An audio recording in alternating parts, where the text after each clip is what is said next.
सूना सूना लागे ब्रज का धाम, गोकुल को छोड़ चले रे घनश्याम। यमुना रोए मधुबन रोए, यमुना रोए रोए कदम की शैया। भर भर नैना रोए रे ग्वाले, रोए ब्रज की गैया। राह रोक कर रोए मनसुखा, बिछड़ रहे मोर श्याम रे। बोल सके ना घर के पंछी, असुअन से भरे नैना। आजा कान्हा कूके रे पिंजरे की मैना। हरे कृष्णा। आप सभी का दिन शुभ और मंगलमय हो। इससे पहले की कथा सुनने के लिए और कमेंट्स करने के लिए आप सभी का बहुत बहुत धन्यवाद। अब आषाढ़ मास समाप्ति की ओर है। ऐसे में उम्मीद करती हूँ कि आने वाले सावन महीने में भी आप हमारे चैनल पर अपलोड होने वाली सभी वीडियोस को अपना प्यार, अपना सहयोग देते रहेंगे। अब सुनिए आज की कथा। व्यास जी कहते हैं, अक्रूर जी शीघ्र चलने वाले रथ पर चढ़कर मथुरा से निकले और श्री कृष्ण के दर्शन का लोभ लेकर नंदगांव की ओर चल दिए। मार्ग में चलते चलते सोचने लगे, आहा, मुझसे बढ़कर सौभाग्यशाली कोई नहीं है, क्योंकि आज मैं अंश सहित अवतीर्ण हुए साक्षात भगवान विष्णु का मुंह देखूंगा। आज मेरा जन्म सफल हुआ और आने वाला प्रभात बहुत ही सुंदर होगा, क्योंकि मैं विकसित कमल के समान नेत्रों वाले भगवान विष्णु के मुख का दर्शन कर सकूंगा, जो स्मरण अथवा ध्यान में आकर भी मनुष्यों के सारे पाप हर लेते हैं। वही कमल सदृश नेत्रों वाला श्री विष्णु का सुंदर मुख आज मुझे देखने को मिलेगा, जिससे संपूर्ण वेद और वेदांगों का प्रादुर्भाव हुआ है और जो देवताओं के लिए सर्वश्रेष्ठ आश्रय है, भगवान के उसी मुख का आज मैं दर्शन करूंगा। ब्रह्मा, इंद्र, अश्विनी कुमार, रुद्र, वसु, आदित्य, मरुदगण जिनके स्वरूप को नहीं जानते, वे श्रीहरि आज मेरा स्पर्श करेंगे। जो सर्वात्मा, सर्वव्यापी और भूतों में स्थित अव्यय और व्यापी परमात्मा है, वे ही आज मेरे नेत्रों के अतिथि होंगे। इस प्रकार अक्रूर जी मन ही मन में भगवान कृष्ण के प्रति विचार करते जा रहे थे। मन ही मन उन्हें प्रणाम करते जा रहे थे। अक्रूर का हृदय भक्ति से विनम्र होता जा रहा था। वे इसी प्रकार श्री विष्णु का चिंतन करते हुए कुछ दिन रहते नंदगांव में पहुंच गए।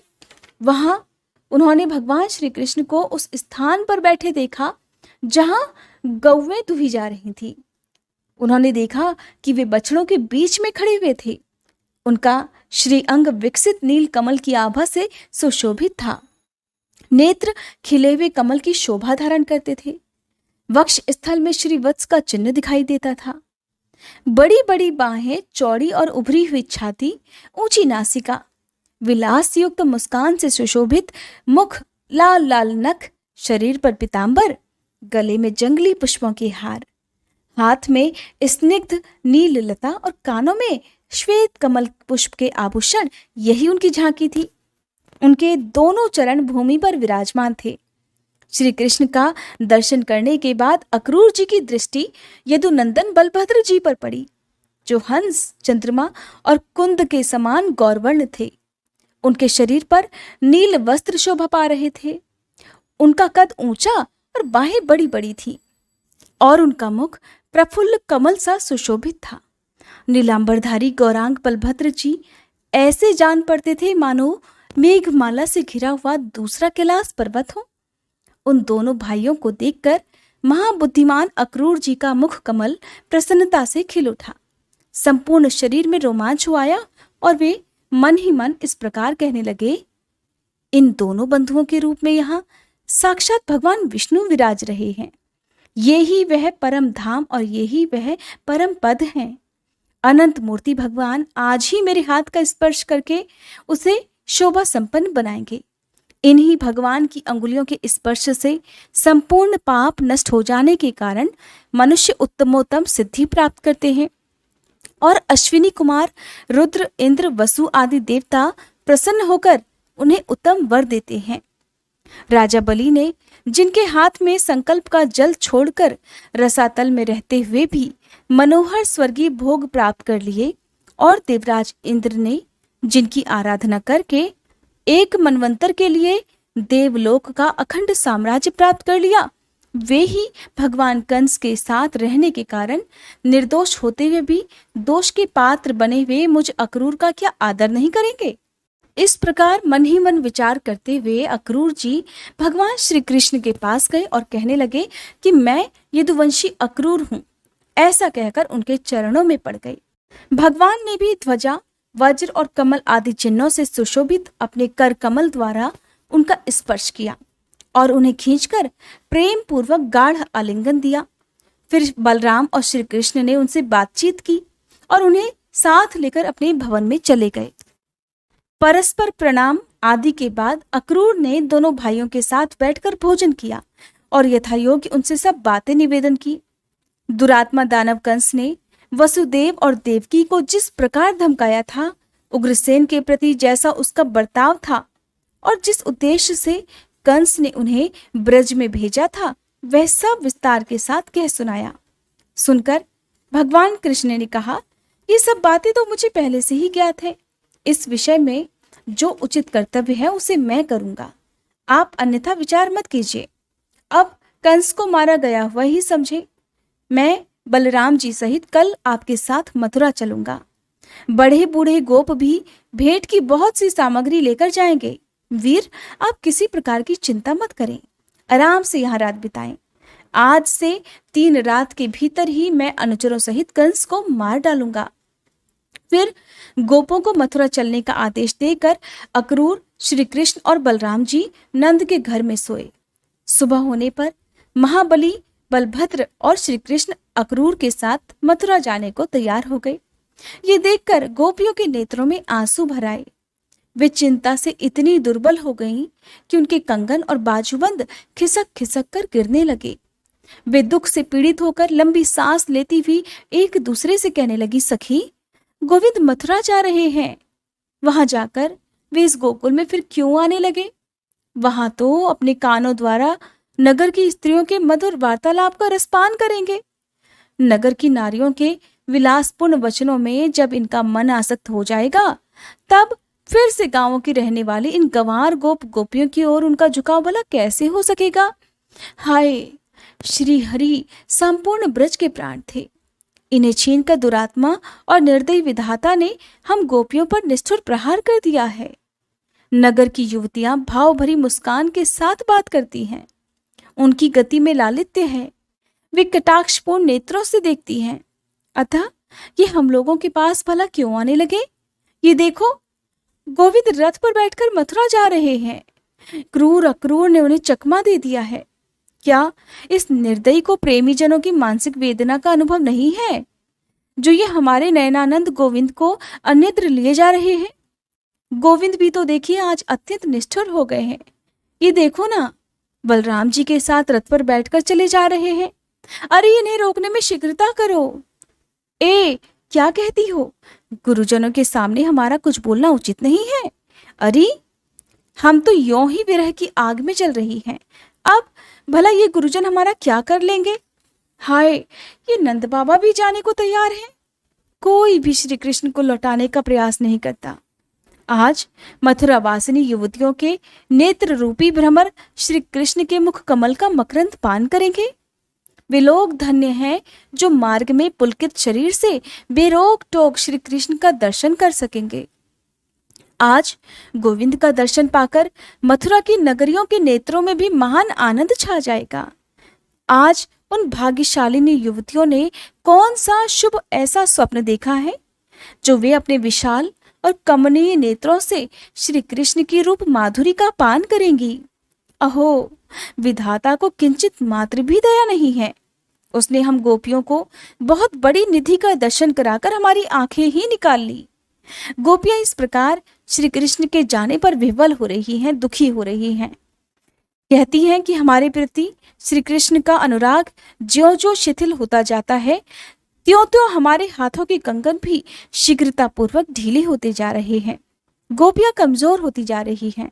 कहती हैं कि अक्रूर का हृदय बहुत ही क्रूर है और वो घोड़ों को जल्दी जल्दी हाँकता है। हम जैसी आर्त स्त्रियों पर उससे छोड़ भला किसी को दया नहीं आएगी। अरे वो देखो, श्री कृष्ण के रथ की धूल बहुत ऊंचे पर दिखाई देती है। श्री कृष्ण तो बहुत दूर चले गए। हाय, अब तो वो धूल भी दिखाई नहीं देती। अब वो भगवान को बहुत दूर ले गई। इस प्रकार गोपियों के अत्यंत अनुराग पूर्वक देखते ही देखते बलराम सहित श्री कृष्ण ने ब्रज के उस भूभाग का परित्याग किया। रथ के घोड़े बहुत तेज चलने वाले थे, अतः बलराम, अक्रूर और श्री कृष्ण दोपहर होते होते मथुरा के समीपवर्ती यमुना तट पर पहुंच गए। तब अक्रूर ने श्री कृष्ण से कहा, आप दोनों भाई यहीं रथ पर बैठे रहें, तब तक मैं यमुना के जल में नैतिक स्नान और पूजन कर लेता हूं।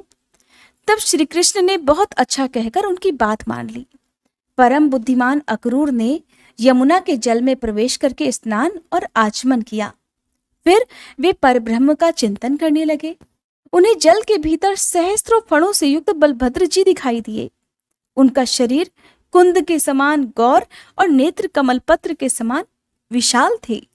वासुकी तथा डिंब आदि बड़े बड़े नाग उन्हें घेरे हुए स्तुति कर रहे थे।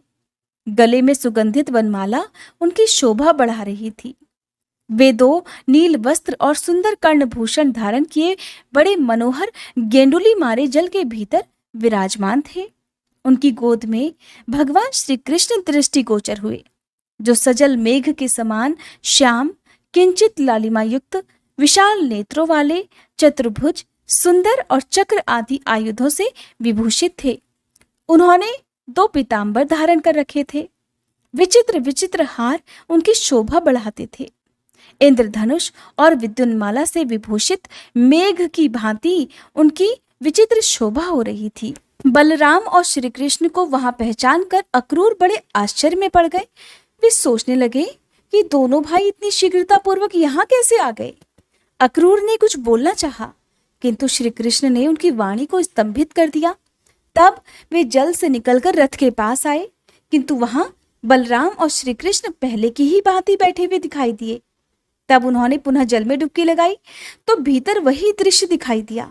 गंधर्व, मुनि, सिद्ध तथा बड़े बड़े नाग श्री कृष्ण और बलराम की स्तुति कर रहे थे। ये सब देखकर दानपति अक्रूर को वास्तविक रहस्य का पता लग गया। वे पूर्ण विज्ञान में भगवान अच्युत की स्तुति करने लगे। इस प्रकार जिनका सत्ता मात्र स्वरूप है, महिमा अचिंत्य है, जो सर्वत्र व्यापक है, जो कारण रूप से एक किंतु कार्य रूप से अनेक हैं, उन परमात्मा को बारंबार नमस्कार है। एकमात्र आप ही भिन्न भिन्न रूप धारण करके अपनी विभिन्न शक्तियों से इस जगत की रक्षा करते हैं। आप ही विश्व की सृष्टि करते हैं और आप ही प्रलयकालीन सूर्य होकर संपूर्ण जगत का संहार करते हैं। हे अज, ये गुणमय प्रपंच आपका ही स्वरूप है। सत स्वरूप परमेश्वर का वाचक जो ओंकार रूप है, अक्षर है, वह आपका उत्कृष्ट स्वरूप है। वही सत, असत और ज्ञानात्मा है। आपके उस स्वरूप को हे प्रभु मेरा प्रणाम है। संकर्षण संज्ञा धारण करने वाले आपको नमस्कार है। प्रद्युम्न कहलाने वाले आपको नमस्कार है और अनिरुद्ध नाम से पुकारे जाने वाले आपको नमस्कार है। इस प्रकार जल के भीतर यदुवंशी अक्रूर ने सर्वेश्वर श्री कृष्ण की स्तुति करके मानसिक धूप और पुष्पों द्वारा उनका पूजन किया। अन्य विषयों का चिंतन छोड़कर मन को उन ब्रह्मभूत परमात्मा में लगाकर दीर्घ काल तक ध्यान किया। फिर समाधि से विरत होकर अपने आप को कृतार्थ मानते हुए यमुना जल से निकलकर वे पुनः रथ के समीप आए। आने पर उन्होंने बलराम और श्री कृष्ण को पहले की तरह ही बैठे देखा। अक्रूर जी के नेत्रों से विस्मय का आभास हो रहा था, जिसे देखकर श्री कृष्ण उनसे कहने लगे, अक्रूर जी, आपने यमुना के जल में कौन सी आश्चर्य की बात देख ली है जो आपके नेत्र आश्चर्यचकित दिखाई देते हैं। कृष्ण की बात सुनकर अक्रूर जी बोले, हे अच्युत, जल के भीतर मैंने जो आश्चर्य देखा है उसे यही अपने सामने मूर्तिमान बैठा देखता हूँ। ये परम आश्चर्यमय जगत जिन महात्मा का स्वरूप है, उन्हीं आश्चर्य स्वरूप आपके साथ मेरा समागम हुआ है। हे मधुसूदन, अब इस विषय में अधिक कहने की क्या आवश्यकता। चलिए मथुरा चलें। मैं कंस से डरता हूँ। जो दूसरों के टुकड़ों पर जीवन निर्वाह करने वाले हैं, उन मनुष्यों के जन्म को धिक्कार है। ऐसा कहकर अक्रूर ने घोड़ों को हाँक दिया और सायंकाल के समय मथुरापुरी में वे सब जा पहुंचे। मथुरा को देखकर अक्रूर ने बलराम और श्री कृष्ण से कहा, महापराक्रमी वीरों, अब आप लोग पैदल चलिए, रथ से मैं अकेला ही जाऊंगा। मथुरा में पहुंचकर आप दोनों वसुदेव जी के घर मत जाइए, क्योंकि आपके ही कारण वह बेचारा बूढ़ा कंस के द्वारा सदा अपमानित होता है। ऐसा कहकर अक्रूर मथुरापुरी में चले गए। बलराम और श्री कृष्ण भी पुरी में पहुंचकर राजमार्ग पर आ गए। उस समय नगर के सभी स्त्री पुरुष आनंदपूर्ण नेत्रों से उन्हें निहार रहे थे। वे दोनों वीर तरुण हाथियों की भांति लीला पूर्वक चल रहे थे। घूमते घूमते उन दोनों भाइयों ने कपड़ा रंगने वाले एक रजक को देखा और उससे अपने शरीर के अनुरूप सुंदर वस्त्र मांगे। वह राजा कंस का रजक था। राजा की कृपा पाकर उसका अहंकार बहुत बढ़ गया था। उसने बलराम और श्री कृष्ण के प्रति ललकार कर अनेक आक्षेपयुक्त कटु वचन कहे। उस दुरात्मा रजक का बर्ताव देखकर श्री कृष्ण कुपित हो उठे।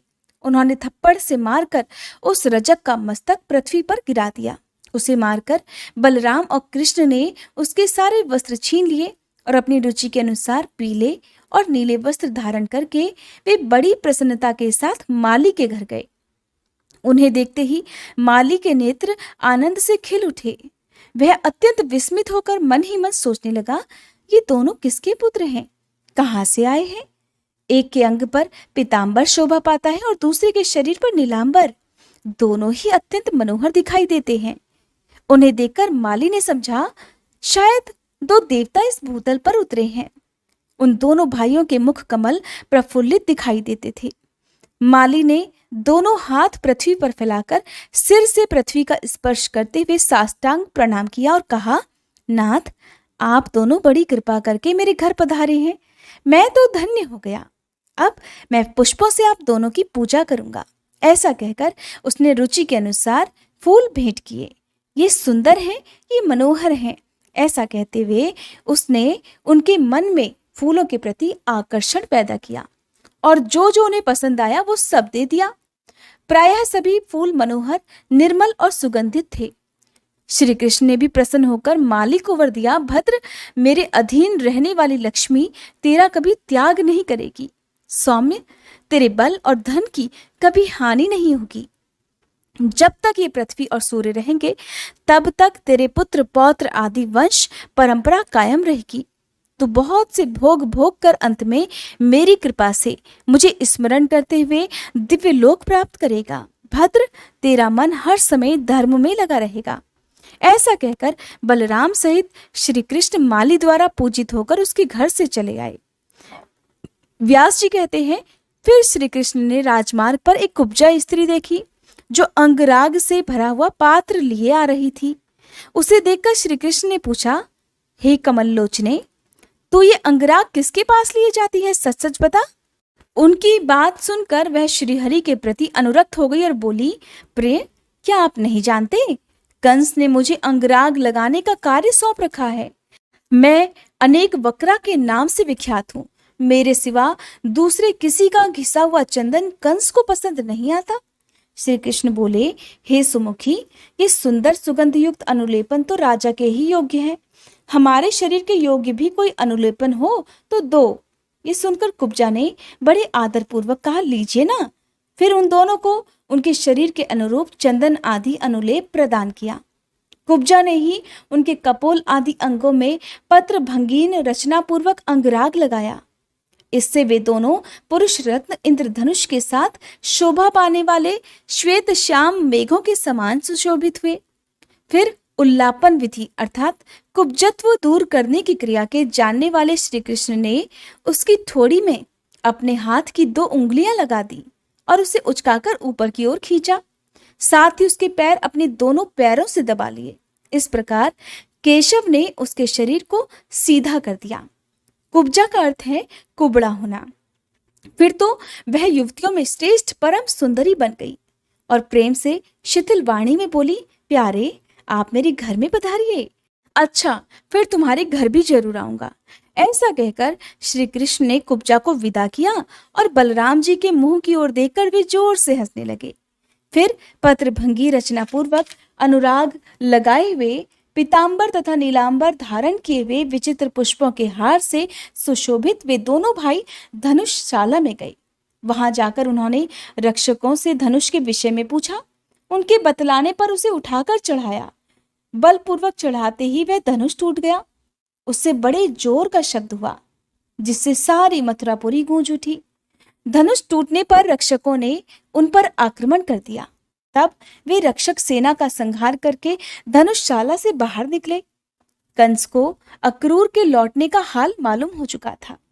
फिर धनुष टूटने का शब्द सुनकर उसने चाणूर और मुष्टिक से कहा, दोनों गोपपुत्र यहाँ आ गए हैं। उन्हें मेरे सामने मल्ल युद्ध करके तुम दोनों अवश्य मार डालना, क्योंकि वे दोनों मेरे प्राण लेने वाले हैं। यदि युद्ध में तुमने उन दोनों को मारकर मुझे संतुष्ट किया तो मैं तुम्हारी जो जो इच्छा होगी वह सब पूर्ण करूंगा। वे दोनों मेरे शत्रु हैं, अतः न्याय से अथवा अन्याय से उनको अवश्य मार डालो। उनके मारे जाने पर इस राज्य पर मेरा और तुम्हारा समान अधिकार होगा।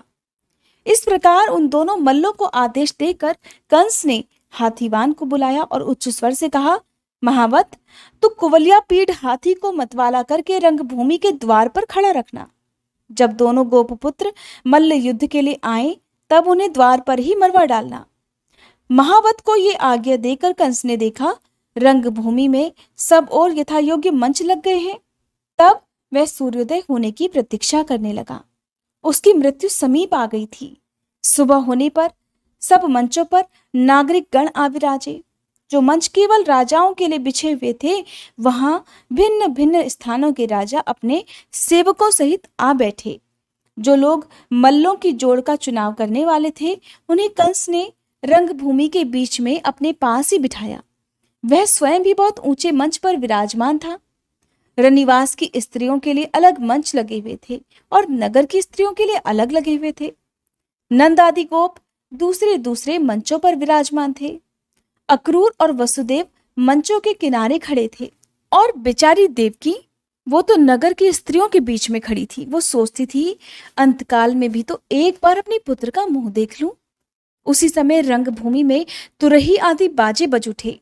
चाणूर उछलने और मुष्टिक ताल ठोकने लगा।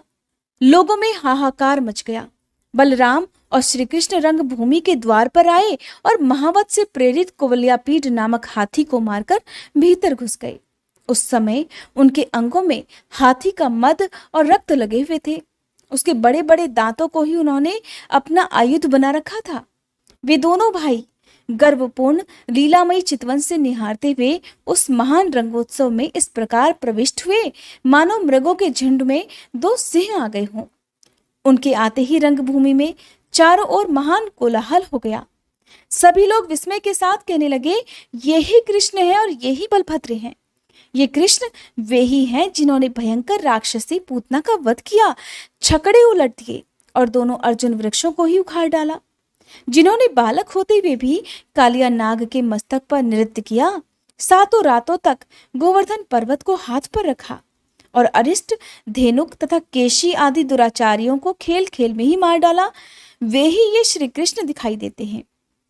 और ये जो दूसरे महाबाहु युवतियों के मन और नयनों को आनंद देते हुए लीला पूर्वक आगे आगे जा रहे हैं, वे श्री कृष्ण के बड़े भाई बलदेव जी हैं। पौराणिक रहस्य को जानने वाले विद्वान पुरुष इन्हीं गोपाल के विषय में इस प्रकार कहते हैं कि ये शोक सागर में डूबे हुए यदुवंश का उद्धार करेंगे। निश्चय ही ये सबको जन्म देने वाले सर्वभूत स्वरूप भगवान विष्णु के अंश हैं, जो पृथ्वी का भार उतारने के लिए ही अवतीर्ण हुए हैं। इस प्रकार जब नगर के लोग बलराम और श्री कृष्ण का वर्णन कर रहे थे, उस समय देवकी के हृदय में स्नेह के कारण उनके स्तनों से दूध बहने लगा। वसुदेव जी तो मानो समीप आई हुई वृद्धावस्था को छोड़कर युवा हो गए हों। उनकी दृष्टि अपने दोनों पुत्रों पर ही लगी हुई थी, मानो वे ही उनके लिए महान उत्सव हो। रनिवास की स्त्रियां एकटक नेत्रों से श्री कृष्ण और बलराम को निहार रही थी। नगर की स्त्रियां तो उनकी ओर से दृष्टि ही नहीं हटाती थी। यह सभी दृश्य चल रहा था। उसी समय भगवान श्री हरि अपने पदाघात से पृथ्वी को कपाते हुए सब लोगों के हृदय में हर्षातिरेक की वृष्टि करने लगे। बलभद्र जी भी ताल ठोककर मनोहर गति से उछलते हुए चल रहे थे। उस समय ये पृथ्वी पग पग पर उनके पदाघात से विदीर्ण नहीं हुई, ये बड़े आश्चर्य की बात थी। फिर अमित पराक्रमी श्री कृष्ण चाणूर के साथ कुश्ती लड़ने लगे और मल्ल युद्ध की विद्या में कुशल मुष्टिक दैत्य बलदेव जी के साथ भिड़ गया। श्री कृष्ण चाणूर के साथ परस्पर भिड़कर, नीचे गिराकर, उछालकर, घूंसे और वज्र के समान कोहनी से मारकर, पैरों से ठोकरें देकर तथा एक दूसरे के शरीर को रगड़कर लड़ने लगे। इस तरह उन दोनों के बीच बड़ा भारी युद्ध हुआ। जगन में श्री कृष्ण उसके साथ लीलापूर्वक युद्ध करने लगे। वह परिश्रम से थक गया था, अतः क्रोध पूर्वक श्री कृष्ण के हाथ पर हाथ मार रहा था। कंस ने देखा श्री कृष्ण का बल तो बढ़ रहा है और चाणूर थकता जा रहा है। कुपित होकर उसने बाजे बंद करा दिए। उसी समय आकाश में देवताओं के अनेक प्रकार के बाजे बज उठे। अदृश्य भाव से खड़े हुए देवता हर्ष में भरकर भगवान की स्तुति करते हुए बोले, हे केशव, चाणूर दानव को मार डालिए। गोविंद, आपकी जय हो। तब श्री कृष्ण देर तक चाणूर के साथ खिलवाड़ करते रहे और फिर उसे मार डालने के लिए सचेष्ट हुए और दैत्य को उठाकर आकाश में घुमाने लगे। घुमाते समय ही उस दैत्य के प्राण पखेरु उड़ गए। भगवान ने उसे 100 बार घुमाकर पृथ्वी पर पटक दिया। चाणूर के 100 टुकड़े हो गए। उसके रक्त की धारा से अखाड़े में गहरी कीचड़ हो गई। महादेव बलदेव जी भी उतनी देर तक मुष्टिक के साथ युद्ध करते रहे। अंत में उन्होंने भी उस दैत्य के मस्तक पर मुक्के का प्रहार किया और छाती में घुटने से आघात करके उसे पृथ्वी पर गिरा दिया। ये देखकर कंस की आंखें क्रोध से लाल हो गई। उसने अपने सेवकों को आज्ञा दी, इन दोनों ग्वालों को बलपूर्वक रंगशाला से बाहर निकाल दो। पापी नंद को भी पकड़कर तुरंत बेड़ियों में जकड़ दो। वसुदेव को भी उसकी वृद्धता का विचार ना रखते हुए कठोर दंड देकर मार डालो और ये जो ग्वाल बाल श्री कृष्ण के साथ उछल रहे हैं, इन सब की गौवें छीन लो और इनके घर में जो कुछ भी धन संपत्ति हो उसे लूट लो। कंस को इस प्रकार आदेश देते देख भगवान मधुसूदन हंस पड़े। वे उछलकर मंच पर जा चढ़े। राजा का मुकुट पृथ्वी पर गिर पड़ा। श्री कृष्ण ने उसके केश पकड़ लिए और पृथ्वी पर गिराकर स्वयं भी उसी पर कूद पड़े। वे संपूर्ण जगत का भार लेकर उसके ऊपर कूदे थे, इसलिए उसके प्राण निकल गए। उग्रसेन कुमार राजा कंस संसार से चल बसा। मरने पर भी श्री कृष्ण ने उसके मस्तक के बाल पकड़कर उसके शरीर को रंगभूमि में घसीटा। कंस के पकड़े जाने पर उसका भाई सुनामा क्रोध में भरकर आया, किंतु बलभद्र जी ने उसे खेल ही खेल में मार गिराया। मथुरा का महाराज कंस श्री कृष्ण के हाथ से अवहेलना पूर्वक मारा गया, ये देखकर रंगभूमि में आए हुए सभी लोग हाहाकार करने लगे। फिर श्री कृष्ण ने शीघ्र जाकर वसुदेव और देवकी के चरण पकड़ लिए। बलदेव जी ने भी उनका साथ दिया। वसुदेव और देवकी ने श्री कृष्ण को उठाया और जन्म काल में उन्होंने जो बातें कही थी उन्हें याद करके स्वयं ही प्रणाम करने लगे। वसुदेव जी बोले, हे देव देवेश्वर, आप मुझ पर प्रसन्न होइए। प्रभु, आप देवताओं में सर्वश्रेष्ठ हैं। केशव, हम दोनों पर कृपा करके ही हम दोनों का आपने उद्धार किया है। हमारी आराधना से भगवान ने जो दुराचारी दैत्यों का वध करने के लिए हमारे घर में अवतार लिया, इससे हमारा कुल पवित्र हो गया। हे सर्वात्मन, आप ही संपूर्ण भूतों का अंत हैं। आप में ही सबका लय होता है। आप समस्त प्राणियों के भीतर विराजमान हैं। आपसे ही भूत और भविष्य की प्रवृत्ति हुई है। आपके प्रति परमात्म भाव को हटाकर जो मेरा और देवकी का मन पुत्र स्नेह के कारण आपकी ओर जाता है, ये हमारे लिए अत्यंत विडंबना है। कहाँ तो आप संपूर्ण भूतों के कर्ता, अनादि और अनंत परमेश्वर, और कहाँ हमारी इस मानवीय जीवा का आपको पुत्र कहकर पुकारना। जिनके भीतर समस्त चराचर जगत प्रतिष्ठित है, वे किसी मनुष्य से भला कैसे उत्पन्न हो सकते हैं? किसी नारी के गर्भ में कैसे शयन कर सकते हैं? हे जगन्नाथ, जिनसे ये संपूर्ण संसार उत्पन्न हुआ है, वे आप माया के सिवा किस युक्ति से मेरे पुत्र हो सकते हैं? परमेश्वर, आप प्रसन्न होइए, इस विश्व की रक्षा कीजिए। आप मेरे पुत्र नहीं हैं। ईश, ब्रह्मा से लेकर वृक्ष पर्यंत संपूर्ण जगत आपसे ही उत्पन्न हुआ है। परमात्मन, आप हमारे मन में मोह भला क्यों उत्पन्न करते हैं? मेरी दृष्टि इस समय माया से मोहित हो रही थी। आप मेरे पुत्र हैं, ये समझकर मैंने कंस से अत्यंत भय किया था और शत्रु के भय से व्याकुल होकर आपको गोकुल ले गया था। गोविंद, वहां रहकर आप मेरे सौभाग्य से इतने बड़े हुए हैं। रुद्र, मरुदगण, अश्विनी कुमार और इंद्र के द्वारा भी जो कार्य सिद्ध नहीं हो सकते, वे भी आपके द्वारा सिद्ध होते हुए देखे गए हैं। हे ईश, आप साक्षात श्री विष्णु हैं, जगत का कल्याण करने के लिए इस भूतल पर अवतीर्ण हुए हैं। अब हमारा सारा मोह दूर हो गया। व्यास जी कहते हैं, भगवान के अलौकिक कर्म को देखकर वसुदेव और देवकी को उनके भगवत भाव का ज्ञान हो गया। ये देख भगवान श्री हरि ने यदुवंशियों को मोहने के लिए वैष्णवी माया फैलाई और कहा, हे माताश्री और पिताश्री, मैं और बलराम भैया बहुत दिनों से आपके दर्शन के लिए उत्कंठित थे। आज बहुत समय के बाद आपका दर्शन हमें प्राप्त हुआ है। जिसका समय माता पिता की सेवा किए बिना ही बीतता है, उस पुत्र का जीवन व्यर्थ है। वह जननी को कष्ट देने वाला माना गया है। साधु पुरुषों में उसकी निंदा होती है। तात, जो गुरु देवता ब्राह्मण और माता पिता का पूजन सत्कार करते हैं, उन्हीं का जन्म सफल होता है। पिताजी, हम लोग कंस के बल और प्रताप से पराधीन हो गए थे, अतः हमारे द्वारा जो अपने कर्तव्य का उल्लंघन हुआ है वह सब आप क्षमा कीजिएगा। ऐसा कहकर दोनों भाइयों ने माता पिता को प्रणाम किया। फिर क्रमशः यदुकुल के सभी बड़े बूढ़ों को चरण स्पर्श किया। इस प्रकार अपने विनयपूर्ण बर्ताव से समस्त पूर्ववासियों के मन में अपने प्रति स्नेह का संचार किया। कंस के मारे जाने पर उसकी पत्नियां और माताएं शोक और दुख में डूब गई थी और उसको सब ओर से घेर कर अनेक प्रकार से विलाप करने लगी। उन्हें घबराई हुई और दुखी देख श्री कृष्ण ने स्वयं भी नेत्रों से आंसू बहाते हुए उन सभी को सांत्वना दी। उग्रसेन को कैद से छुड़वाया और अपने राजपद पर अभिषिक्त कर दिया। राज्य के आसन पर बैठने के बाद उग्रसेन ने अपने पुत्र के तथा अन्य मरे हुए व्यक्तियों के परलौकिक कार्य किए। मृतकों की और्ध्वदैहिक क्रिया करने के बाद जब उग्रसेन पुनः सिंहासन पर बैठे, तब श्री कृष्ण ने उनसे कहा, महाराज, जो भी आवश्यक कार्य हो उसके लिए मुझे निशंक होकर आज्ञा दीजिए। जब तक मैं आपकी सेवा में उपस्थित हूं, तब तक आप देवताओं को भी आज्ञा दे सकते हैं।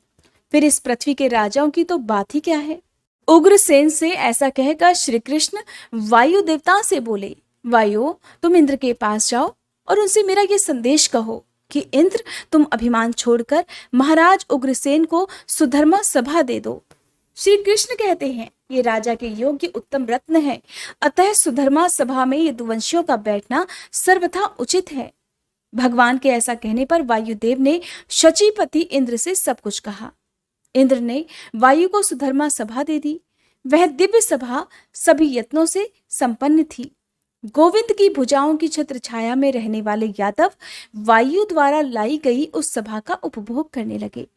श्री कृष्ण और बलभद्र संपूर्ण विधाताओं के ज्ञाता तथा पूर्ण ज्ञान स्वरूप थे, अतः शिष्य और आचार्य की परंपरा को सुरक्षित रखने के लिए उन्होंने काश्य गोत्र में उत्पन्न अवंतीपुर निवासी सांदीपनी जी के यहाँ विद्याध्ययन के लिए यात्रा की। बलराम और श्री कृष्ण दोनों भाई शिष्यता ग्रहण करने के समय निरंतर गुरु सेवा में लगे रहते थे। उन्होंने अपने आचरण द्वारा सबको शिष्य के कर्तव्य का उपदेश भी दिया। 64 दिनों में ही रहस्य और संग्रह, अस्त्रों के उपसंहार सहित धनुर्वेद का उन्हें पूर्ण ज्ञान हो गया। हरे कृष्णा। आज के अध्याय में बस इतना ही। उम्मीद है ये कथा आपको पसंद आई होगी।